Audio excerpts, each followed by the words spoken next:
अस्सलाम वालेकुम नाज़रीन, तव्हां ॾिसी रहिया आहियो सिंध आवाज़ न्यूज़। वॾे वज़ीर पारां पन्नू अक़िल में मासूम ॿारड़े जे अगवा ते सख़्त कावड़ जो इज़हार।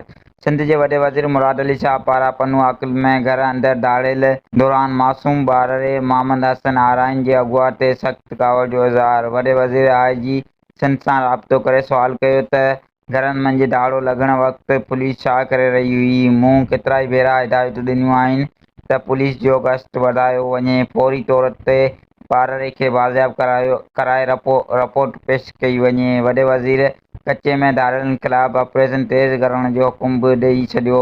पन्ने अक़िल में घर मां ॿारड़े जे अगवा ख़िलाफ़ ॿिए ॾींहुं बि जुज़वी हड़ताल। शहरी सियासी ऐं समाजी तंज़ीम अॻुवाननि पारां ॿार जे फौरी बाज़ियाबी जो मुतालबो। नाज़रीन, सिंध आवाज़ न्यूज़ के यूट्यूब ते ॾिसण लाइ मथे ॾिनल लिंक खे खोले सब्सक्राइब करियो सिंध आवाज़ न्यूज़ यूट्यूब चैनल ऐं रहो हर ख़बर खां बाख़बर।